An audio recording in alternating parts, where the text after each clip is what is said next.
అంటాం. ఆ చెట్టు తర్వాత గోదాదేవి ఎప్పుడైతే ఈ మొత్తం ప్రబంధం మొత్తం పూర్తి అయిపోయిన తర్వాతే ఇందాక మనం అనుకున్నాం భోగి అంటే ఆ యొక్క భగవానుడు శ్రీరంగనాథుడు ఆండాళ్ చక్కగా ఆనందం అనేటువంటి ఏదైతే ఉంటుందో అన్ని రకాల భోగాలు ఆవిడికి ప్రసాదించిన రోజు కనుక భోగి అని చెప్పిన ఆ రోజు దాని చక్కగా విశేషంగా ఉంటుంది మనకి. అదే రోజు గోదా కళ్యాణం ఏంటంటే కూడా మనం చేస్తాం. మనకి బహుశా 14వ తారీఖు అనుకుంటాం, 14వ తారీఖు మందికని కూడా గోదా కళ్యాణం అనేటువంటిది మనం పెట్టుకుంటాం. అయితే ఈవిడ గోదాదేవి అంత ప్రతిరోజు చక్కగా ప్రసాదాన్ని చక్కగా చేయటం, భగవానుడికి నివేదన చేయటం, రోజు ఒక పాశురాన్ని చక్కగా సమర్పించడం, ఇది చేసి మనకు అందించింది ఆ తల్లి. అయితే దీంట్లో 30 పాశురాల్లో ఈ విశేషం ఉంటుందంటే మొత్తం వేదముల తుక్కుం వితాహం కోదై తమిళ్ అని చెప్పి అంటారు. అంటే ఏంటి, సకల వేదముల యొక్క సారం ఏంటంటే మనకు ఉపనిషత్తులు, ఆ ఉపనిషత్తులన్నిటికీ కూడా సారభూతమైనటువంటి ఏదైతే ఉంటుందో, ఒక బీజభూతమైన ఏదైతే ఉంటుందో అది తిరుపావై ద్వీప్రబంధం అని చెప్పి అంటారు. మనకి పైకి మాత్రం మామూలుగా ఏదో పాశురం కింద దాని అర్థం కింద కనిపిస్తుంది. దాంట్లో ఉండేటువంటివి అనేకమైనటువంటి విశేషార్థాలు ఉంటాయి. ఉపనిషత్తులు మనకు వస్తాయి, రామాయణం వస్తుంది, భాగవతం వస్తుంది, వేదాలు వస్తాయి, తర్వాత భారతం వస్తుంది, భాగవతం వస్తుంది. అన్నీ మొత్తం అంతా ఎక్కడెక్కడివన్నీ కూడా మనకు వస్తాయి. దాని సందర్భోచితంగా దానికి తగినట్టుగా ఉన్నప్పుడు మనం దాన్ని తెలుసుకునేటువంటి ప్రయత్నం చేద్దాం. ఇంతకీ మనం కనుక కొంచెం మెల్లిగా కనుక ఆ భాగవతం దాంట్లో ఆ నందవ్రజాన్ని మనం వెళ్ళినట్టయితే అక్కడ కృష్ణ పరమాత్మ అవతారం ఎప్పుడైతే అక్కడ అవతరించాడో అక్కడి నుంచి మనకి కథ ప్రారంభం. అంటే ఏంటి, కృష్ణ పరమాత్మ నందవ్రజంలో అవతరించాడు. ఆయనతో పాటుగా ఇంచుమించు సమాన వయస్సుతోటి గోపికలు కూడా వాడు కూడా జన్మించాడు. జన్మించినప్పుడు కృష్ణ పరమాత్మ కొంచెం దుండగి, గోపికలు వీళ్ళంతా కూడా వయసు వచ్చిన పెరిగి ఆడుకుంటూ పాడుకుంటూ వీళ్ళందరూ అక్కడ ఉన్నప్పుడు దీంట్లో గోపకుల వృద్ధులందరూ అనుకున్నట్ట ఏదో చిన్నపిల్లాడైతే పర్వాలేదు, ఇప్పుడు కృష్ణుడు పెరుగుతున్నాడు, ఇటు పక్కన గోపికలకి వయసు వస్తుంది, ఇటువంటిప్పుడు వీళ్ళని మనం ఎప్పుడు కూడా ఒంటరిగా వదలకూడదు. అంటే వీళ్ళు ఏం చేసేవాళ్ళు, యమునా తీరానికి ఎక్కడికో వెళ్ళి చక్కగా ఆడుకోవటం ఇవన్నీ చేసేవాళ్ళు. కాబట్టి ఇది కొంచెం ఇబ్బందికరంగా ఉందని చెప్పని గోపకుల వృద్ధులందరూ కలిసి ఏం చేశారు, ఈ గోపికలందరినీ తీసుకువెళ్ళి నేలమాళిగలు, మనకి ఊళ్ళలో నేలమాళిగలు అని చెప్పి ఉంటాయి, ధాన్యపు గాదెలని చెప్పి, గాదె బయట ఉండేది కాకుండా నేలమాళిగ అంటే ప్రతి ఇంట్లోపల కూడా ఒక గది లాంటి పెద్ద గది లాంటి కింద, దాంట్లో ధాన్యం వచ్చినప్పుడు దాన్ని నిల్వ చేస్తూ ఉంటారు. అటువంటి దాంట్లో వాళ్ళ ఇళ్లలో గోపికలు కృష్ణుడిని కలవనీయకుండా వాళ్ళని లోపల పెట్టి ఉంచారు. ఉన్న సందర్భంలో ఏమైంది, కృష్ణ పరమాత్మ అన్ని గమనిస్తున్నాడు, ఓహో ఇలా చేస్తారా వీళ్ళు అని చెప్పని ఆలోచిస్తున్నాడు. సమయం వచ్చింది, కరువు కాటకాలు వచ్చాయట, పశువులకి మేత లేదు, తర్వాత నీళ్లు లేవు, వర్షాలు లేవు, అంతా ఎండిపోతున్న సందర్భం లోపల ఏం చేయాలో అర్థం కాలేదు గోపకుల వృద్ధులకి. వచ్చి కృష్ణుని అడిగారు, వచ్చి కృష్ణ నువ్వు చూస్తున్నావు కదా మన పశువులకి గట్టి గాదం ఏది లేదయా, నన్నేం చేయమంటారు? అలా కాదయా, నువ్వే ఏదైనా చూడాలి, ఉపాయం చెప్పాలన్నమాట. ఉపాయం అంటే ఏం చెప్తామండి, ఏదైనా ఒక మంచి వ్రతం చేయండి అని చెప్పన్నమాట. ఆ వ్రతం ఏదో నువ్వే చేయమన్నారు. మీరందరూ పెద్దవాళ్ళు కానీ కొంచెం ఆలోచన తక్కువ మీకు. ఈ వ్రతాలు నోములు ఎవరు చేస్తారు, ఆడవాళ్ళు చేస్తారా మగవాళ్ళు చేస్తారా? నేనా చేసేది? అలా కాదయ్యా, ఉపాయం చెప్పిన వాడు నువ్వే, నువ్వు చేయొచ్చు, వాడు చేస్తారు, మరి వాడు రావాలి కదా. వీళ్ళు ఎక్కడున్నారు అంటే నేలమాళిగల్లో ఒక్కొక్కడు బంధింపబడున్నారు. ఉన్నప్పుడు వాళ్ళందరినీ మా దగ్గరికి పంపించండి, మేము దాన్ని చూసుకుని ఈ నోమో వ్రతమో ఏదో మేము చేస్తామని చెప్పన్నట్ట కృష్ణ పరమాత్మ. అప్పుడు ఏం చేశారు, ఈ గోపకుల వృద్ధులందరూ కలిసి వాళ్ళ నేలమాళిగలో బంధింపబడినటువంటి గోపికలందరినీ కూడా వాళ్ళని విడుదల చేస్తే వాళ్ళందరూ కృష్ణుడు ఎక్కడున్నాడు, అక్కడెక్కడో యమునా తీరంలో ఎక్కడో ఉన్నాడు. ఉన్నప్పుడు వీళ్ళందరూ వీళ్ళు కృష్ణ పరమాత్మని చేరుకున్న తర్వాత ఆ రాత్రి చక్కగా వీళ్ళందరూ మంచిగా ఆడుకున్నారు, పాడుకున్నారు, గంతులు వేశారు, అన్నీ చేసిన తర్వాత ఇదిగో రేపటి నుంచి మనం వ్రతం ప్రారంభం చేద్దాం, మీరు వెళ్ళండి అని చెప్పని వాళ్ళ ఇళ్ళకి పంపించేశాడు కృష్ణ పరమాత్మ. పంపించిన తర్వాత వీళ్ళందరినీ ఇళ్ళకి వెళ్ళిపోయారు, ఎవరి ఇళ్ళకి వాళ్ళు వెళ్ళిపోయారు. విడిపోయిన తర్వాత మర్నాడు రమ్మన్నాడు కదా కృష్ణ పరమాత్మ. దాన్ని కృష్ణ పరమాత్మ తను కూడా ఎక్కడికి వెళ్ళాడు, తన నందగోపాల వారి భవనానికి వెళ్ళి అక్కడ నీలాదేవితో సుఖంగా హాయిగా పడుకొని నిద్రపోయాడు స్వామి. అటువంటి స్వామిని మేలుకొలపాలంటే ఏం చేయాలి, వీళ్ళందరూ కలిసి వెళ్ళాలి. ఎవరు, ఈ గోపికలందరూ కలిసి వెళ్ళాలి. ఎలా వెళ్తారు, ఎవరిళ్ళలో వాళ్ళు చక్కగా వాళ్ళు సేవించిన వాళ్ళు కృష్ణుని చూడటం కోసం ఎలా వెళ్తారు, విడిగా వెళ్ళకూడదు, అందరూ కలిసి వెళ్ళాలి. కాబట్టి వాళ్ళేం ఉపాయం చేశారట, ముందుగా ఒక గోపిక మేలుకొని ఆ మేలుకొన్న గోపిక మళ్ళీ మరొక ఇంటికి వెళ్ళి ఆ అమ్మాయిని కూడా మేలుకొలిపి మళ్ళీ ఇంకో ఇంటికి వెళ్ళడం, తెల్లవారింది అంటానికి కొన్ని గుర్తులు చెప్పి ఆమెను కూడా మేలుకొలిపి ఇట్లా వీళ్ళందరూ కలిసి ఎక్కడికి వెళ్తారు? నందగోపుల వారి భవనానికి వెళ్ళి అక్కడ ద్వారపాలక అనుమతితోటి లోపలికి వెళ్ళి కృష్ణ పరమాత్మని మేలుకొలపడం ఏదైతే ఉందో, ఆ స్వామిని చక్కగా స్తుతించడం ఏదైతే ఉందో, ఇదే దీంట్లో మనకి తిరుగుతారు. దీంట్లో మనకి మొట్టమొదటి పాశనం ఏదైతే ఉందో దాంట్లో మార్గడి తింగడి మతి నీరెందరన్నాడా నీరాడ పోదువీర్ పోదిమిలో నేరలియి ஷீர்மல்குமாய் பாடி செலவச்சிறுமீர்கள் கூர்வேல் கொடுந்தைடன் நந்தகோபன குமரன் ஏராவந்த கண்ணி யசோதையிடம் செங்கன் கால்மேல் செங்கன் கதிர்மத்தியம் போல் முகத்தான் நாராயணனே நமக்கே పరై తరువాన్ పారోరు పోయిన పడింది ఏలోరు ఎంబావాయ్ అన్నట్టు. ప్రతి పాశ్రానికి చివర ఏలోరు ఎంబావాయ్ అని చెప్పని ఉంటుంది. ఏలోరు ఎంపావాయ్.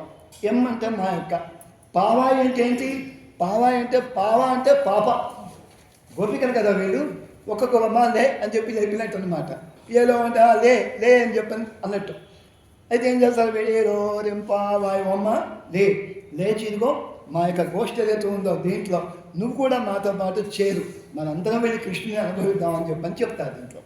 అయితే మొట్టమొదటి పాసులు ఏదైతే ఉందో అక్కడి నుంచి ఒక 5 పాసులాల దాకా భగవత్ తత్వం ఏదైతే ఉందో ఆ భగవతత్వాన్ని మనం గ్రహించాలి. మొట్టమొదట భగవంతుడు ఎలా ఉంటాడు, ఎన్ని రూపాల్లో ఉంటాడు. ఇక చిన్న విషయం ఏంటంటే ఇక్కడ మీకు అందరికీ చాలా స్పష్టంగా చెప్పేటువంటి ఒక విషయం ఉంది. మొన్న కార్తీక మాసంలో పరమశివుడు ఆయన యొక్క వైభవం ఏదైతే ఉందో చక్కగా దీపాలు చక్కగా మన ఆకాశ దీపం మనం చక్కగా పెట్టడం, ఇది దాన్ని మీరందరూ కూడా చాలా చక్కగా ఆనందంగా అనుభవించారు. నేను లేకపోవడం నిజంగా మాకు కూడా కొంత లోటని అనిపించింది. ఉంటే మేము కూడా చక్కగా ప్రతిరోజు వచ్చేవాళ్ళం. దాంట్లో కార్తీక మాసం అంటే మొత్తం అంతా కూడా పరమశివుడి గురించే. అందుకే మిగిలిన వాడు ఉన్నారు అని చెప్పినటువంటిది అనకూడదు. శివుడికి వైభవమే కార్తీక మాసం అంటే.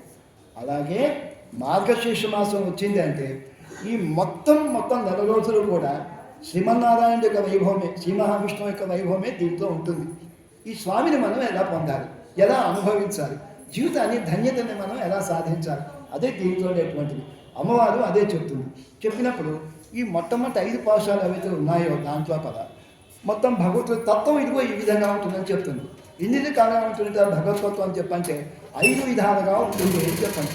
అదేమిటి అంటే మనకి పర వ్యూహ విభవ అంతర్యామి అత్యాస్వరూపం అని చెప్పని 5 రకాలుగా ఉంటుందని చెప్పి చెప్తారు.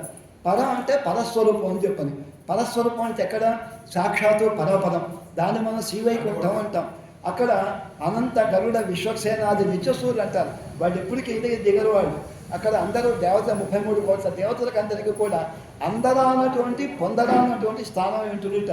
దాన్ని పరస్వరూపం అని చెప్పంటారు. దాని తర్వాత వ్యూహస్వరూపం అంటారు.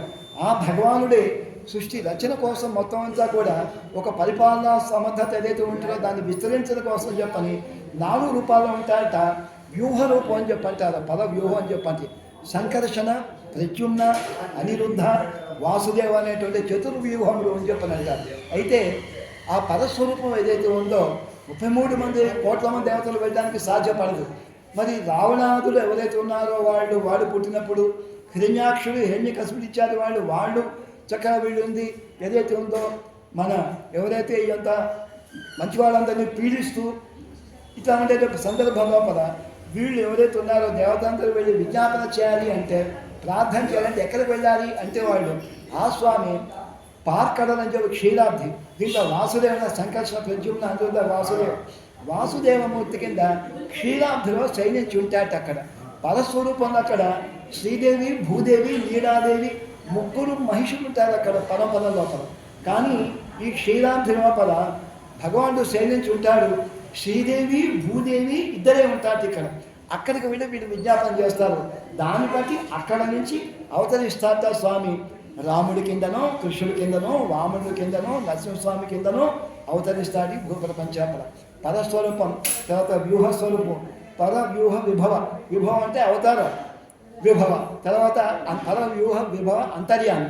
అంతర్యామి అంటే అంతరో యమయతి ఇది వాసుదేవ అని చెప్పిన అందరి లోపల కూడా వాసుదేవుడి కింద లోపల ఉంటారట స్వామి. వసతిథి వాసుదేవ అని చెప్పాను. అన్నిటి లోపల మనం కళ్ళు తెరిస్తే కనిపించేటువంటి సమస్తం లోపల కూడా వాసుదేవుడి కింద ఉంటారట భగవానుడు. కాబట్టి అంతర్యామి తత్వం అని చెప్పి అంటాం దాని లోపల మనకి. దాంట్లో ఆ భగవానుడు అందులో ఉంటాడు. అయితే మన లోపల ఉంటాడు. దీని తర్వాత అర్చాస్వరూపం అనేటువంటిది 5వది దీని లోపల. అంటే ఆ భగవానుని మనం పొందటానికి సులభమైనటువంటి, చేరడానికి, ప్రార్థించడానికి, పూజించడానికి, మన ఏదైతే కష్టాలు చెప్పుకోవడానికి వీలుగా చక్కగా అర్చాస్వరూపంలో ఏం చేసి ఉంటారట స్వామి. దానికి మొట్టమొదటి మనకి చెప్పాలంటే మనకి తిరువేంకట ముడియాన్ అంటే వెంకటేశ్వర స్వామి అని చెప్పచ్చు మనకది. వెంకటేశ్వర స్వామి అంటే మామూలుగా ఏదో ఒక బొమ్మనో లేకపోతే ఏదో విగ్రహం ఏదో ప్రతిష్ఠ చేసింది కాదు. సాక్షాత్తు భగవానుడే అక్కడ ఉంటాడు. కానీ మీతో మాట్లాడు, పలకరించాడు, ఏం చేయడు. కానీ భక్తులకి ఎవరికి కలిగేటువంటి అనుభవాలు, వాళ్ళ అనుభూతులు అవన్నీ కలుగుతూనే ఉంటాయి. తర్వాత నైవేద్యాలన్నీ స్వీకరిస్తూ ఉంటాడు, మనల్ని అనుగ్రహిస్తూనే ఉంటాడు. ఇది గుర్తుపెట్టుకోండి. అది కేవలం విగ్రహం మాత్రం కాదు. అర్చాస్వరూపం అంటే మన ఆరాధనను స్వీకరించడానికి యోగ్యంగా ఉండేటువంటి ఒక స్వరూపం. అది ఒక తిరుమల మాత్రం కాకుండా శ్రీరంగం, అక్కడ శ్రీరంగనాథుడి కింద ఉంటాడు, చేయించుంటాడు. అలాగే కాంచీపురం వరదరాజస్వామి కింద అక్కడ నిల్చుని చక్కగా అక్కడ ఉంటాడు. బదరి నారాయణ కింద బదరిలో అక్కడ వేయించేసుకుంటాడు స్వామి. ఇట్లా 108 దీక్షేత్రాల్లో ఉంటాడు. అలాగే మనకు పర వ్యూహ విభవ అంతర్యామి అర్చాస్వరూపాలు 5 ఇలా ఉంటుందని చెప్పని మనకు ఒక 5 పాఠశాల లోపల ఆంధ్రాడి తల్లి చాలా చక్కగా మనకి చెప్తుంది. దీంట్లో మొట్టమొదటి స్వరూపం ఏది? పరస్వరూపం. పరస్వరూపం ఏదైతే ఉంటో ఆ పరస్వరూపాన్ని ఏమంటాం మనం? నారాయణుడు అని చెప్పని అంటాం. కాబట్టి ఆ నారాయణుడిని ఇదిగో ఈ పాఠశాలలో చక్కగా ప్రస్తుతిస్తుంది మనకు అంటారు. తర్వాత 30 పాఠశాలలో కొన్ని విశేషాలు మనకు ఉన్నాయి. ఎటువంటి విశేషాలు అని చెప్పంటే ఈ యొక్క ముఖ్యమైనటువంటి దివ్యక్షేత్రాలు 108. అందులోపల ఒక 30 దివ్యక్షేత్రాలు ఏవైతే ఉన్నాయో వాటి ప్రతి ఒక్క పాఠశాల లోపల ఒక దివ్యక్షేత్రాన్ని చక్కగా అనుభవించింది మన ఆండాడి తల్లి. అదొక విశేషం. పరస్వరూపం అంటే ఏంటి? మనకి సాక్షాత్తు పరపదం. అది ఒక దివ్యదేశం. ఈ ప్రపంచంలో 108 లోపల 2 మాత్రం మన చర్మచక్షువులతో మనం చూడలేం, అంటే మన కళ్ళతో మనం చూడలేం. ఒక 2 ఉన్నాయి. కానీ మహాత్ములైన వాళ్ళు 12 మంది ఆళ్వాళ్ళు ఎవరుతున్నారో వాళ్ళు చక్కగా ఈ 108 దర్శించినటువంటి భగవంతుడిని సాక్షాత్కరింపజేస్తున్నటువంటి మహానుభావం. వాడు మాత్రం సేవించినటువంటి 2 ఉంటాయి. మనం కూడా ఎప్పుడు పోతాం అక్కడికంటే దేహాన్ని వదిలేసిన తర్వాత ఉత్తమమైనటువంటి గురువు ఎవరైతే ఉంటారో ఆచార్యుడిని ఆశ్రయించి ఆ భగవానుడికి సంబంధించిన మంత్రాధారం పొందినట్టయితే మనం కూడా వెళ్ళి ఆ 2 కూడా చక్కగా సేవించుకోవచ్చు. అన్నిటిగా పెద్దదైనటువంటి పరపద ఏదవుతుందో అక్కడ భగవంతుడు యొక్క ఆయనకు అనేకమైనటువంటి గుణాలు ఉంటాయట. గుణాలు అంటే ఏంటి? ఒక మంచి గుణం.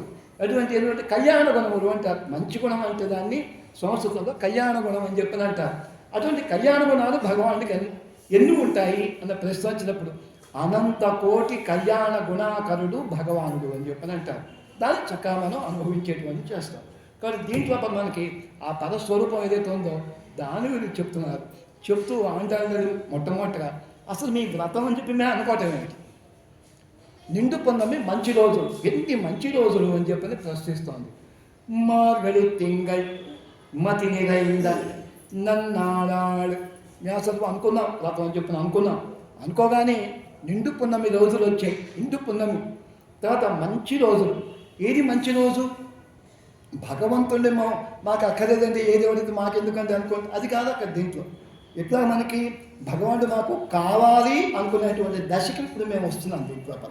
అలా మాకు మనసులో మనకి ఒక బుద్ధి కలిగించినటువంటి రోజు మంచి రోజులు. అంతవరకు భగవంతుడి మీద వ్యతిరేకత ఉన్న రోజులు పోయి భగవంతుడిని పొందాలి అనేటువంటి ఒక మన సంకల్పం మాకు దృఢంగా ఉండేటువంటి రోజులు. కాబట్టి నన్నాడు అని చెప్పినంటారు. కాబట్టి ఏంటి మనకి మార్గడి తింగళ్ మతి నిరైంద నన్నాడాడ్. తర్వాత మేము ఒక్కడం కాదండి, మీరందరూ కూడా రావాలి. ఎటువంటి వాళ్ళు? ఇదిగో ఇక్కడున్నవాళ్ళు ఎవరైతే ఉన్నారో ఈ నందవ్రజంలో ఉన్నటువంటి గోపికలు ఎవరైతే ఉన్నారో వీళ్ళందరినీ మేము ఆహ్వానిస్తున్నాం. మీరందరూ కూడా మాతో పాటు రావాలి. వచ్చి ఏం చేయాలి? ఇంత పొద్దునే అంటే చక్కగా వెళ్ళి స్నానం చేయాలి అని చెప్పాను. మార్గశీర్ష మాసం లోపల ఇలా ఉంటుందిట. నీళ్ళు ఎలా ఉంటాయట? మనం ఓవర్ హెడ్ ట్యాంకులో ఉండేటువంటి చల్లటి నీళ్ళు అభిమానిక లెక్కలో తీసుకోకూడదు. ప్రవహించేటువంటి ఆ యొక్క జలం ఏదైతే ఉంటుందో దాన్ని మనం తీసుకోవాలి. బావుల్లో ఉండేటువంటి నీళ్లు మనం తీసుకోవాలి. బావులు ఎలా ఉంటుంది కాబట్టి బోరింగ్ ఏదైతే ఉంటుందో ఆ నీళ్లు చూడండి, నాతి శీత నాతి ఘర్మద అని చెప్పినట్టారు. అంటే ఏంటి? పూర్తిగా కట్టకట్టిపోయి చల్లగా ఉండవుట. అలాగే బాగా వేడిగా ఉండేది ఉష్ణకుండలో దాకా బదీ దగ్గర ఉన్నటువంటి అలాగూ ఉండవు. మనం చక్కగా సమంగా ఉండి మనం చక్కగా స్నానం చేయడానికి యోగ్యతగా వీలుగా ఉంటాయట. అది ఈ మార్గశీర్ష మాసంలో ఉండేటువంటి నీళ్ళ యొక్క ప్రత్యేకత అనేటువంటిది లోపల. నాతి శీత నాతి ఘర్మద. అలాగే పొద్దున్న లేచి ఆ 4:30 ప్రాంతం లోపల మనం ఏం చేయాలి, చల్లటి నీళ్ళలో మనం చక్కగా స్నానం చేసి అటువంటి చేసి మనం భగవంతుడిని మనం సేవించాలి అంటోంది. అంటే అట్లా మార్గడి తింగళ్ మదిరేంద నన్నాడాడు నీరాడ పోదువేలు పోదిమినో నేరడయ్యంటుంది.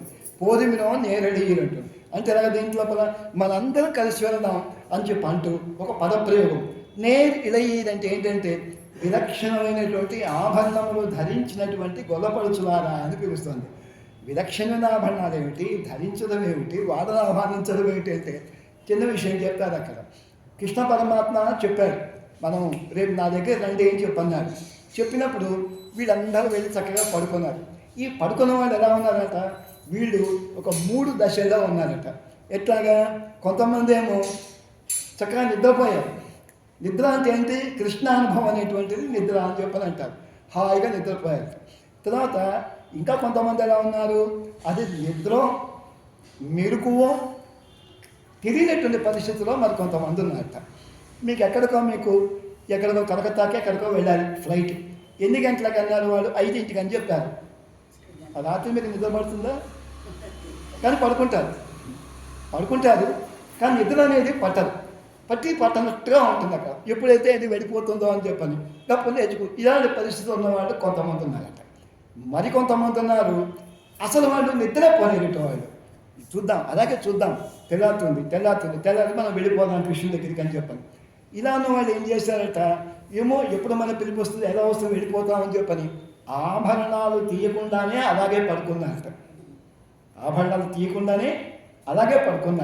కాబట్టి ఏమవుతుంది, మనకు ఆండాడుతుంది మార్గడ తింగడి మతినేనాడ నీరాడ పోదివీరు పోదిమినో నేరడయి. తర్వాత షీరుమలుగుమాయిపాడి శర్వచ్చిరుమీగాడు. షీరుమలుగుమాయిపాడు అంటే ఏంటి, మంచి సంపదలు చక్కగా వృద్ధి చెందేటువంటి నందవ్రజం ఏదైతే ఉందో అక్కడ జన్మించినటువంటి వాళ్ళు, అక్కడ పుట్టినటువంటి వాళ్ళు ఎవరైతున్నారో గోపకన్యకల్లారా. చిర్మి అంటే ఏంటి, చిన్నపిల్ల. పెద్దలు గోపికలు కదా దీని లోపల. చెప్పి వాళ్ళందరినీ కూడా మీరందరూ రావాల్సిందే చలవ చిరుమీరహాడు చెప్పి ఏం చేయాలమ్మా, ఇంత పొద్దున్నే లేచి ప్రస్తావన వచ్చినప్పుడు పొద్దున్నే ఏం చేయాలి, మనం కృష్ణ భగవాను స్తుతించాలి, కృష్ణుడి దగ్గరికి మనం వెళ్ళాలి. ఎటువంటి వాడు ఆయన అని చెప్పినప్పుడు ఆండాళ్ళ తల్లి చక్కగా కృష్ణుని గురించి వర్ణిస్తుంది, కానీ కృష్ణుడు అని చెప్పి చెప్పదు. అదొక విశేషం. తిరుపతి మొత్తం లోపల కూడా కృష్ణుడు అన్న పదం రాదు, కానీ మొత్తం 30 పాఠశాలలు కూడా కృష్ణుడి గురించే. ఎందుకు అలాగా అంటే దీని లోపల ఈ ఆండాళ్ళ తల్లికి తండ్రి గారు పెరియాడువారు, ఆయన విష్ణుచిత్తులు అంటారు. ఆయన పెరియాడువారు తిరుమడి అనేటువంటి ఒక 483 పాఠశాల దగ్గర అన్ని పాఠశాలలు ఆయన చెప్పారు మహానుభావుడు. చెప్పిన దాని లోపల ఆయన ఏం చెప్పారు అంటే దీంట్ లోపల కృష్ణుడు అవతరించాడు అని చెప్పి చెప్పడా. ఎందుకు చెప్పాడు, ఎక్కడ కనుక నేను చెప్పేస్తే అని ఆయన తాను యశోదగా భావించుకొని ఆ పిల్లాడు ఆ తిరుమల మొత్తం చెప్పాడు ఆయన. ఆ శిశువు చెప్పినప్పుడు యశోదకి భయంట, ఎక్కడ కంసుడు వస్తాడో ఏం చేస్తాడో అని చెప్పాను. ఎవరో వచ్చి అడిగారు, మళ్ళాంటి వాళ్ళు అడిగారు, అమ్మా మీ కృష్ణుడు ఎప్పుడు పుట్టాడండి అని అడిగారు అనుకోండి. ఒక మాట చెప్తారట. ఇప్పుడు ఏంటి చెప్పేవారు, సాక్షాత్తు విశ్వజిత్తుల వారే తాను యశోద కింద భావించుకొని ఆ భావంలో చెప్తున్నారు. ఏమని చెప్తారట, అత్తత్తిన పత్తానాడు తోన్య అచ్యుతని అంటారట. అత్తత్తిన పత్తానాడు, అత్తత్తిన అంటే హస్త నక్షత్రానికి 10వ రోజున. అది వెనక ముందా, ఒక లెక్క ప్రకారంగా చూస్తే రోహిణి నక్షత్రం అవుతుంది. ఇంకో లెక్క ప్రకారం ఇంకో 10 రోజులు కనుక లెక్కించినట్టయితే శ్రవణ నక్షత్రం అవుతుంది. శ్రవణ నక్షత్రము కృష్ణుడిదే, అంటే మన వెంకటేశ్వర స్వామి కృష్ణుడు భగవానుడి నక్షత్రం. తర్వాత రోహిణి నక్షత్రము కృష్ణుడి. అలా అత్తత్తిన పత్తాన్ని ఆడుతూనే నా అచ్యుతని అంటుంది, మా కృష్ణ అప్పుడు పుట్టాడండి అని చెప్తాను. అలాగే ఆండాళ్ళ తల్లి కూడా ఏం చేస్తుందట, తండ్రి గారి పోలిక. అలాగే ఈవిడ ఏం చేస్తుందట, కృష్ణుడిని వర్ణిస్తుంది కానీ కృష్ణుడు అని చెప్పదు. మనం అర్థం చేసుకోవాలి. కృష్ణుడు అంటే ఎలాగా అని చెప్పినప్పుడు చక్కగా చెప్తుంది, కూరువేలు కొడుందొలిలన్ నందగోపన్ కుమరన్. కూరువేలు కొడుంది ఒడిదన్ నందగోపన్ కుమరన్. నందగోపుల వారి కుమారుడు అని చెప్తే అయిపోతుంది. కృష్ణుడనే అర్థం నందగోపుల వారి కుమారుడు అంటే. కానీ ఎటువంటి వాడా నందగోపుడు, కూరువేలు కొడుందొలిలన్ కూరు వేలంటే ఏంటి? వేలంటే వేలాయుధం. వేలాయుధం అంటే ఏంటి? బల్యం. వీడికేంటి? బల్యం చేయలేదు ఇక్కడ.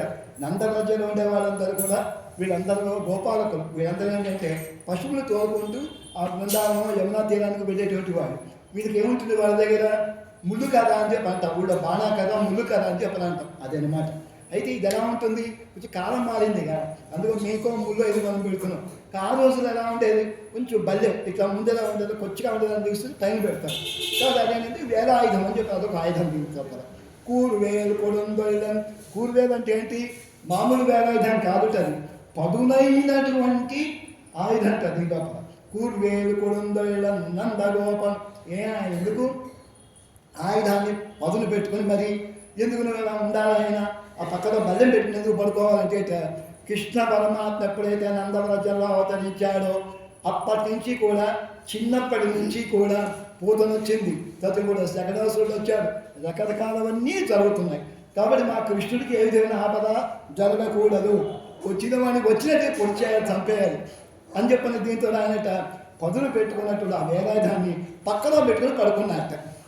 అటువంటి వాడు.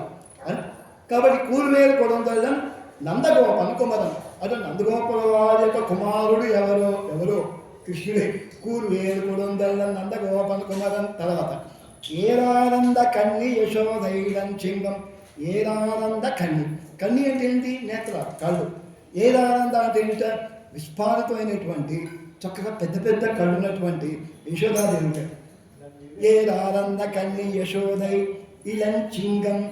యశోదై ఇలంచింగం అంటే యశోదాదేవికి చెందినటువంటి బాలసింహం అంట. చిన్న సింహం అంటే సింహ పిల్లలాంటి వాట. అక్కడేంటి? నందగోపుల వారికి విధేయుడైనటువంటి తండ్రి గారి దగ్గర నాన్నగారు చెప్పండి అన్నట్టుగా విధేయుడి కింద ఉంటాడట. తల్లి దగ్గర మాత్రం ఎలా ఉంటాడట? ఒక సింహ పిల్లలాగా ఉంటాడట. తల్లి దగ్గర అనగట్ట లింగాపురం. ఒక సింహ పిల్లలాగా కొంత సింహలాగా ఇక్కడ ఉంటాడట. ఏరానంద కన్య యశోదై ఇలంచింగం. తర్వాత కార్మేణి. ఎటువంటి వాడు ఆయన? చెప్పారు, బాగానే ఉంది. నందగోపాల వారి యొక్క కుమారుడు అన్నారు, యశోదాదేవి యొక్క బాలసింహం అని చెప్పన్నారు. ఇంకెటువంటి వాడు ఆయన అంటే కార్మేణి. ఆయన యొక్క దివ్యమంగళకి అలవాటు కార్మేణి. కార్మేణి అంటే ఏంటి? నల్లటి ఒక మబ్బు ఎలాగైతే మబ్బుతునక అటువంటి దేహం కలవాడు అని చెప్పాను. అంటే ఏంటి? నీలమేఘశ్యాముడు అని చెప్పాను కార్మేణి. ఇంకెలా ఉంటాడు ఆయన? శంగన్. శం అంటే ఏంటి? ఎరుపు. ఎరుపు ఎక్కడ ఉంది? దేనికి? వాత్సల్య పూరితమైనటువంటి నేత్రములు కలవాడు.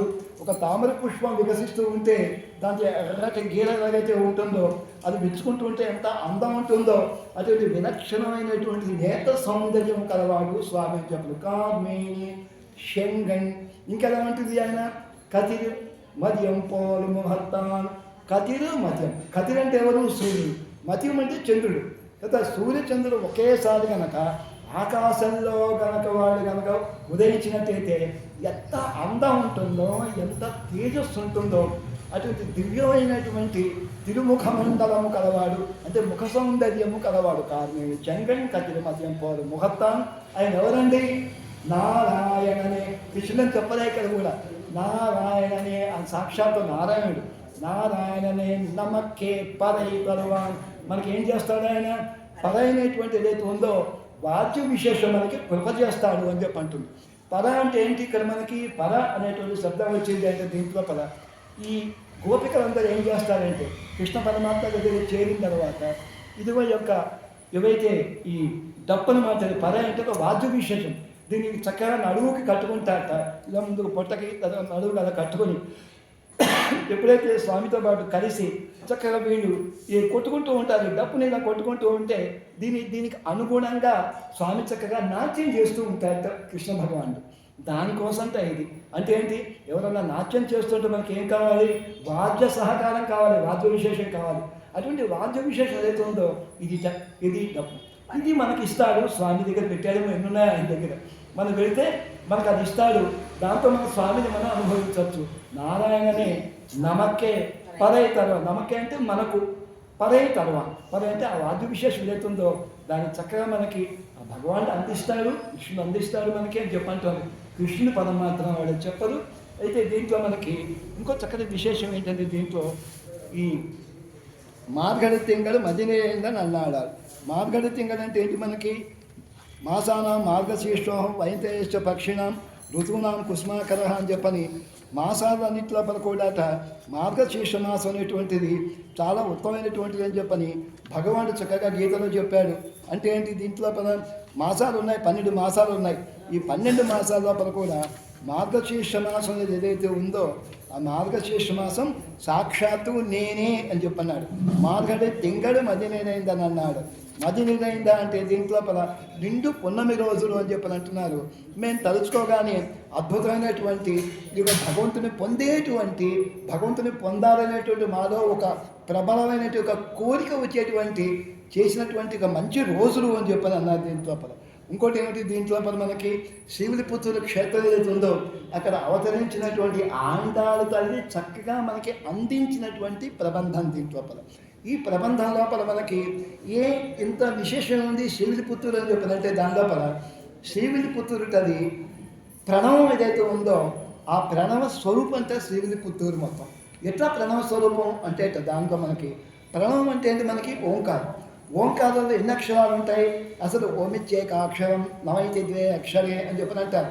అది ఒకే అక్షరం, కానీ దాన్ని మళ్ళీ కనుక చక్కగా 3 చేసినట్టయితే అకార ఉకార మకారాలు 3 కనుక కలిపినట్టయితే మనకి ఓంకారం అంటున్నారు.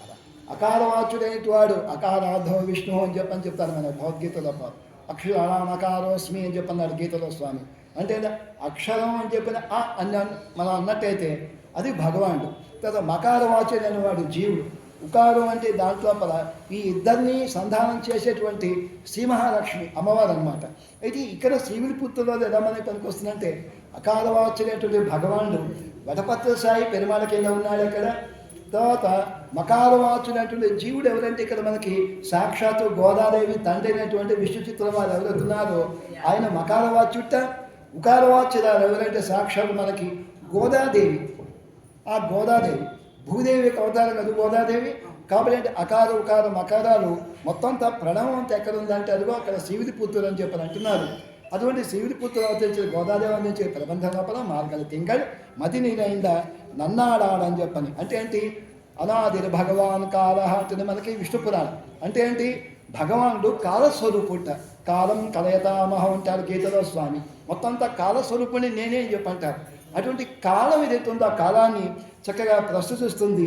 తర్వాత మనకి నన్నాడాలంటే ఏంటి, మంచి రోజులు అని చెప్పని. ఎటువంటి మంచి రోజులు అంటే ఇంతవరకు ఉన్నటువంటి భగవంతుని మీద వ్యతిరేకత పోయి ఆయన్ని అనుసరించాలనేటువంటి మంచి బుద్ధి అనేటువంటిది మనకి కలిగినటువంటి మంచి రోజులు అని చెప్పని. అంటే దీంట్లో చిన్న ఉదాహరణ మనంగా చెప్పుకున్నట్టయితే అక్రూర మహాశయుడు ఉన్నాడు. ఇక్కడ శ్రీమద్ భాగవతంలో మనకు వస్తుంది. అక్రూర మహాశయుడు ఎవరైతే ఉన్నారో ఆయన్ని తన పక్ష కింద ఉండేటువంటి ఒక దూత కింద పంపిస్తాడు. ఎక్కడికి? నందవ్రజానికి. దేనికి? రకరకాలుగా ప్రయత్నం చేస్తాడు. కృష్ణుని ఎలా తొలముట్టించాలి అనేటువంటి ప్రయత్నం చేస్తాడు కంసుడు. కుదరకపోయేసరికి ధనుర్యాగం అనేటువంటి ఒక యాగం ఏదైతే ఉందో దాన్ని తలపెట్టి ఈ యాగం పేరుతోటి కృష్ణ బలరాముడిని చక్కగా వీళ్ళని పిలవాలి. కృష్ణ బలరాముడు కనుక వచ్చినట్టయితే వాళ్ళని సంహరించవచ్చు అనేటువంటి పథకం పన్ని దాంట్లో మరి పిలవాలంటే ఎలాగా, మా మేనల్లుడు మా దగ్గర లేకపోతే ఎలాగా అన్న దీని ప్రకారంగా మరి కంసుడికిను మేనల్లుడికి కొంచెం ఏదో వైరం ఉంది అనుకున్నటువంటి పరిస్థితి ఉంటుంది కదా. కాబట్టి అటువంటి వైరం ఏదైతే ఉంటుందో ఆ వైరం అనేటువంటి సమస్యపోవాలన్న దీంతో వెంటనే వీళ్ళు వచ్చి వీళ్ళని ఎవరైతే ఈ వీళ్ళున్నారో అయితే ఈ వైరం అనేది వీళ్ళ మధ్యన ఉంది. ఎవరికి? కంసుడికిను తర్వాత కృష్ణుడికి బలరాముడికి. దీన్ని దృష్టిలో పెట్టుకుని మరి నేను పిలిస్తే వస్తాడో రాదో, కాబట్టి మీరు వెళ్ళి చక్కగా వాళ్ళిద్దరిని ఆహ్వానించండి. లోపలే ఉద్దేశం కృష్ణ బలరాముడు లాగానే సంహరించాలి అని చెప్పండి. కానీ లోపల మాత్రం ఏంటంటే సంహరించాలని ఉద్దేశం, పైకి మాత్రం వాడు రాకపోతే ఎలాగా ఇంత గొప్ప యాగం చేస్తున్నప్పుడు అని చెప్పి పంపించాలని చెప్పని ఎవరిని పంపించాలని ఆలోచన చేసి అక్రూర మహాశయుడు ఎవరైతే ఉంటారో ఆయన్ని పంపిస్తారు.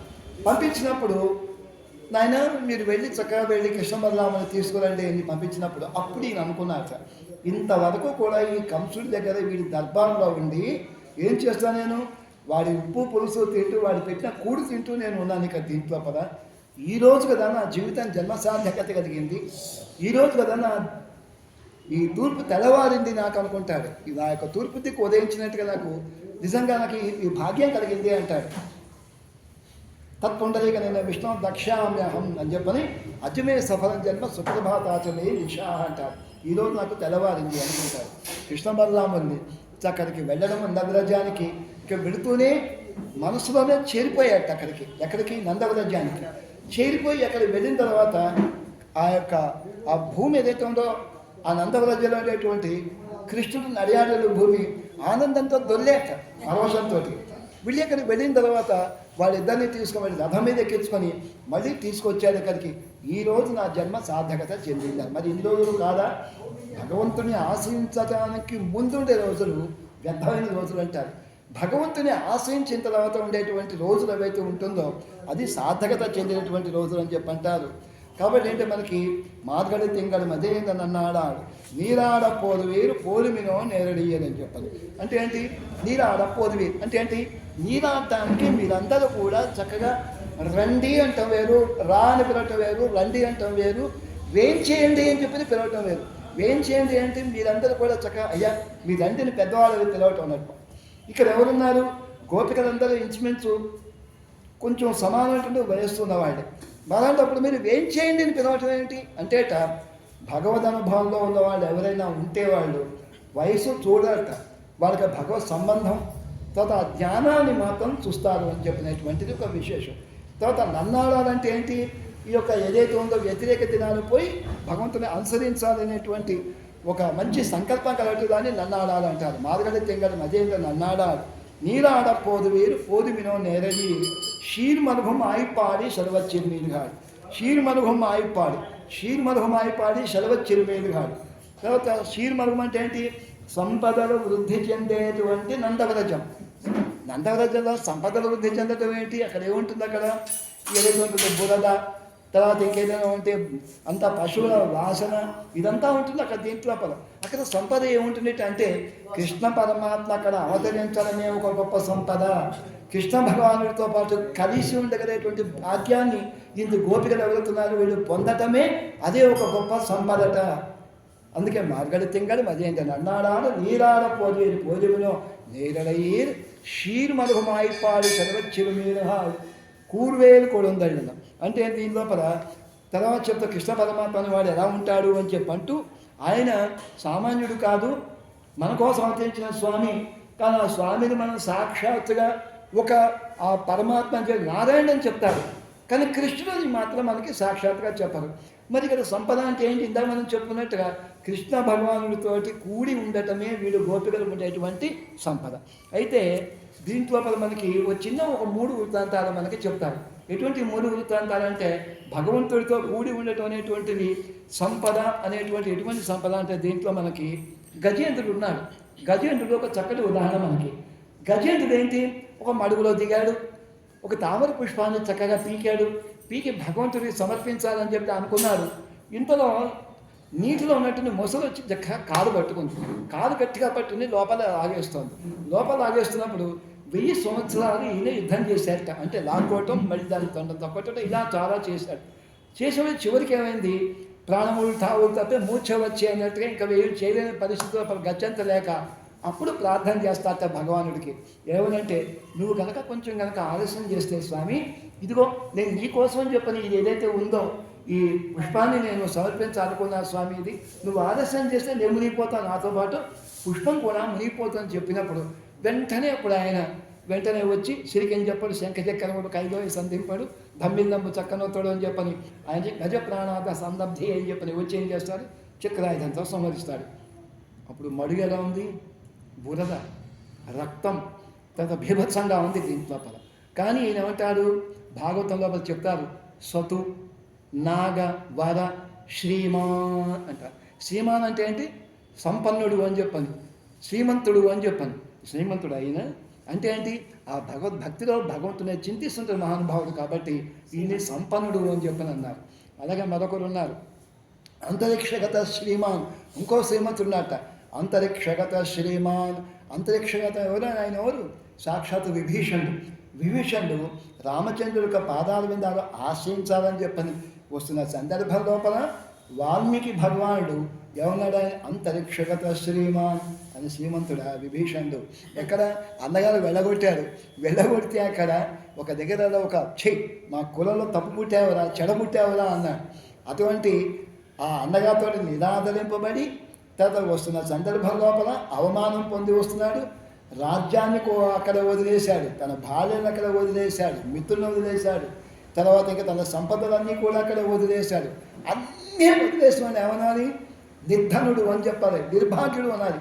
కానీ ఏమంటున్నది ఇక్కడ ఈయన అంతరిక్షగత శ్రీమాన్ అంటే తన నలుగురు మంత్రులతో కూడి అంతరిక్షంలో బయలుదేరి వచ్చి రామపాదములు ఏవైతున్నాయో శ్రీరామచంద్ర ద్వీపాదాలు విందారు వాటిని పొందాలని వస్తున్నారు. కాబట్టి ఈయన శ్రీమంతుడు అనేటువంటి ఒక అందమైనటువంటి ఒక పదం వాడాడు వాల్మీకి భగవానుడు. అంటే ఏంటి? భగవత్ సామ్రాజ్యం అనేటువంటిది గొప్పదా? అదే ప్రాకృతం అనేటువంటి భోగాలు గొప్పవా అంటే ప్రాకృతమైన భోగాలు ఏవైతున్నాయో వాటన్నిటి వదిలేశాడు. పరిత్యక్త మయాలంక మితాంశ ధనాన్ని వై భవద్గతంచమే రాజ్యం జీవితం సుఖానిచ మొత్తం అంతా కూడా నాకు రామచంద్రుడే అని చెప్పని వచ్చిన మహానుభావుడు. కాబట్టి ఈయన నిజమైనటువంటి శ్రీమంతుడు అని చెప్పన్నాడు. ఇంకో శ్రీమంతుడు అన్నాడు లక్ష్మణస్వామి. లక్ష్మణస్వామిని మళ్ళీ చెప్తూ ఈయన మరొక శ్రీమంతుడు అన్నారు. ఎటువంటిది ఈయన ఎలాంటి శ్రీమంతుడు అంటే ఈయన అందమైన పదం వాడుతూ లక్ష్మణ లక్ష్మీ సంపన్న అన్నారు. అంటే ఏంటి? లక్ష్మీదేవితోటి విరాజిలేటువంటి సంపదతోటి విరాజిలేటువంటి లక్ష్మణుడు. ఏమిటి నీకు సంపద? 14 ఏళ్ల వనవాసానికి అన్నగారు వెళ్ళిపోతున్నాడే, తర్వాత ఆయన బాధతో వెళ్తున్నాడే, ఆయన ఉంటేనే కదా సమస్తం. భోగాలన్నీ కూడా వదిలిపెట్టి వెళ్ళిపోతున్నాడే, అయోధ్యని వదిలిపెట్టి అన్నగారే పెడుతున్నప్పుడు ఈయన ఎలా పెడుతున్నాడు? ఎక్కడికో పార్కుకో పిక్నికో లేకపోతే ఎక్కడికో విహారయాత్రినట్టుగా వెళ్ళటం లేదు. ఆయనకి దాసుడి కింద ఒక సేవకుడి కింద ఖనిత్ర పిటకాధర అంటాడు వాల్మీకి భగవానుడు. ఖనిత్ర పిటకాధర అంటే ఏంటి? దీనిలో పదం ఒక గంప, ఒక తవ్వడానికి ఒక గుణపం, గదపాలు ఇవి తీసుకొని వెళ్తున్నట్ట. అలాగే అన్నగారే వెళ్ళిపోయాడు, రాజ్యం కోల్పోయింది, దండే వెళ్ళిపోతున్నప్పుడు ఆయనకి సేవకుడికి ఉంటున్నవాడు ఇంకెంత నిర్భాగ్యుడై ఉండాలి. కానీ అలా అంటలేదు. లక్ష్మణం లక్ష్మీ సంపన్న అన్నారు. అంటే లక్ష్మీదేవి ఆ సంపదతోటి అడగాలేటువంటి లక్ష్మణస్వామి అని చెప్పారు. అంటే ఏంటి?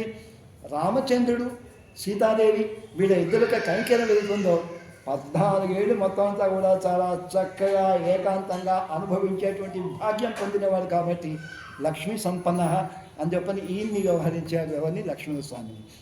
రాఘవాధే చరం శ్రీమాన్ అని చెప్పి మరొక శ్రీమంతుడు ఉన్నాడు ఆయన, మన ఆంజనేయ స్వామి. అంటే ఏంటి? రాఘవాధే చరణ్ శ్రీమాన్ అంటే ఏంటి? ఆ యొక్క రామచంద్రుడి కోసం ఈయన తిరుగుతున్నాడు.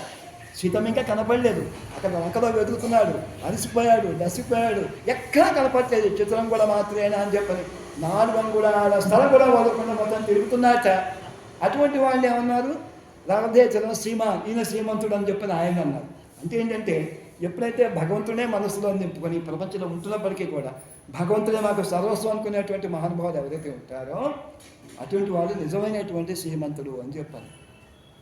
అందుకే మనకి దీంట్లో పద చెప్తాం. మార్గడి తింగడి మధ్యేంద్రనన్నాలా నీరాడపోదు వీళ్ళు భోజనం నేరని శ్రీలు మనకు మాయపాలి సెలవచ్చిరుగాడు కూరువేలు కూడా ఉందని నందగోపన కుమరన్ ఏదారందకండి యశోదేడని చింగం అని చెప్పిన మనకి దీంట్లో చెప్తూ ఎవరు అంటే ఆ సంపదలు వృద్ధి చెందేటువంటి నందవ్రజం లోపల భగవత్ సంబంధాన్ని కలిగినటువంటి గోపికలు ఎవరైతే ఉన్నారో వాళ్ళు ధరించి విలక్షణమైనటువంటి ఆభరణాలు ధరించినటువంటి గల పరుచులు ఎవరైతే ఉన్నారో వీళ్ళందరూ కూడా ఆహ్వానించే దేనికోసం?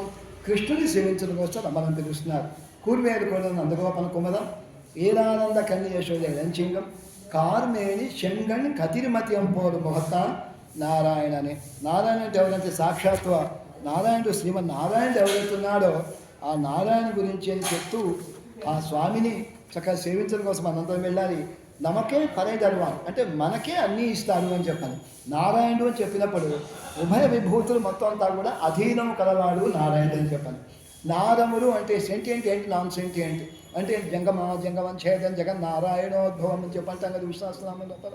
అంటే ఈ సమస్తం ఏంటో మనం చూసే దృశ్యమైన ప్రపంచం ఏదైతుందో ఇది అంతా లీలావిభూతి అంటాం. తర్వాత పరమాత్ముడు ఏం చేసిండేటువంటి నిత్య విభూతి అంటాం. ఈ రెండింటి మీద ఆధిపత్యం కలవాడు ఎవరంటే సాక్షాత్తు నారాయణ ఉంటాం. మొత్తం అంతా ఈ దాని కిందికి ఈ మొత్తం అంతా వస్తుంది. అటువంటి వాడిని కనుక మనం ఆశ్రయించినట్టయితే మనకేమిస్తాడు ఆయన? నమక్కి అంటే మనకే పదై తర్వాత సర్వస్వాన్ని ఇస్తాడు. అందులో పద అనేటువంటి వాద్య విశేషం మాత్రమే, కానీ మనం ఆశ్రయించాలి. మరి ఆ నారాయణుని మేము ఆశ్రయించగలమా? కష్టం కదా మాకు అనుకుంటున్నారేమో. కూర్వేరు కూడా ఉందని అందగోపనకు మన నేరానంద కన్య యశోదయం చింగం కార్మేణ చెంగని కదిరి మతం పోలు మహత్త. అటువంటి వాడు ఎవరో కాదు సుమా, మన కృష్ణుడే అని చెప్పి ఆయన్ని ఆశ్రయించమని చెప్పి అంటున్నారు ఈ పాఠశాల లోపల. రేపు మరొక విశేషం పాఠశాల మన దాంట్లో మనం వెళ్దాం. దీంట్లో మనకి ఈ కేవలం నందవ్రజంలో ఉండేటువంటి గోపికల్ని మాత్రమే మనకు ఆండారమ్మ వారు ఆహ్వానించారు. మరి రేపటి పాఠశాల లోపల ఈ భూప్రపంచంలో ఉన్న వాళ్ళు ఎవరైతే ఉంటారో భూమండలంలో వాళ్ళ అందరినీ కూడా చక్కగా ఆహ్వానిస్తుంది మన ఆండార తల్లి. అదేమిటో మనం రేపు తెలుసుకునే ప్రయత్నం చేద్దాం. తర్వాత ఈ విశేషమైన ఈ పాఠశాల అయితే ఉందో నేను చక్కగా చిన్న చిన్న ముక్కల కింద మీకు చెప్తాను యథాప్రకారం. దాన్ని మీరు చక్కగా మాత్రమే కదా అనుసంధానం చేసేటువంటి ప్రయత్నం చేయండి. మార్గళి తింగళ్ மதி நிறைந்த நன்னாளாள் நீராடாம் போதுவீர் போதுமினோ நேரிழையீர் சீருமல்கும் ஆய்ப்பாடி செல்வ சிறு மீர்காள் சிறுமீர்காள் கூர்வேல் கொடுந்து ஒளிலன் நந்தகோபன் குமரன் ஏரானந்தா கண்ணீர் யசோதை இளம் சிங்கம் கார்மேனி செங்கண் கதிர் மதியம்போர் கதிர்மதியம்போர் முகத்தான் நாராயணனே நமக்கே பறை தருவார் பாரோர் புகழ படிந்து ஏலோரும்பாவாய். ஆண்டாள் திவ்ய திருவடிகளே சரணம். ஸ்ரீயக்காந்தாய கல்யாண நிதயே நிதயே தினாம் ஸ்ரீவேங்கடநிவாசாய ஸ்ரீனிவாசாய மங்களம். स्वोच्छिष्टमालिकाबन्ध गन्धबन्धर जिष्णवे विष्णुचित्ततनूजायै गोदायै नित्यमङ्गलं.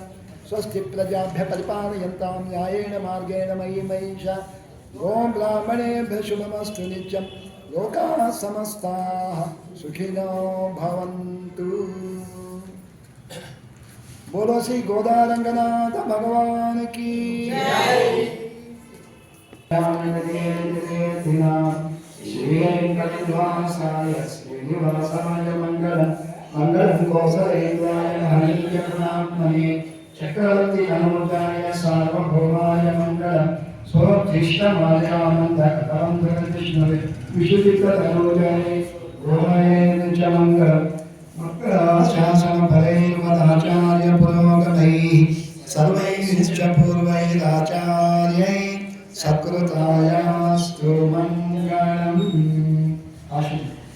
मार्गतिङ्गल मधुरेन्द्रनाडाळ್ ನೀರಾಳ ಪೋರುಣಿಯರ್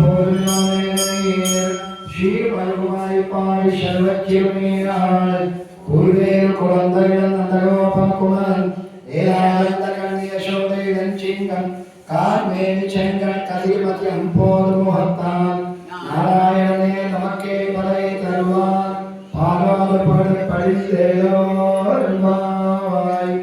ஆண்டாள் திவ்ய திருவடிகளே சரணம். அஸ்மத் குருப்யோ நமः.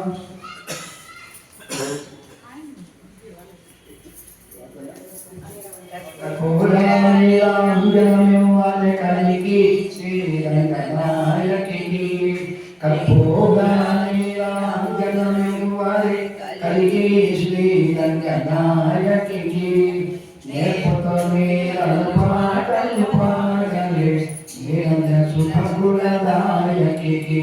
తిరువళ్ళాపుర తిరువసీవనమున తిరుగనోద్భవము పొంది పెరియాళ్వారు ప్రియ పుత్రికయై పెంపొందిన మన గోదకును. కర్పూరాణిరాంజనమివ్వరి కలిగి శ్రీరంగనాయకి. నేర్పుతో మీరను పాటలు పాడలే నిరంజన శుభదాయకి. ముప్పది పాశురములకి మోనంబున ముదుల రంగని పాడుచును. గొప్పుల రంగని వరించిన మన కోమలికి. కర్పూర నీరాంజనమివ్వరే కలిగి శ్రీ అంజనాయకి నేర్పుత మీరలు పాటలు పాడరే ధీరజకుల శుభదాయకి సుందర నాజకు సురుచిరగాత్రకు ఇంద్రముఖి అమరేషణకు మందయాన కుమారుని మాతకు సుందరమలికి కర్పూరాని రాంజనమివ్వరే కలిగి శ్రీ అంజనాయకి నేర్పుత మీరలు పాటలు పాడరే ధీరజ శుభ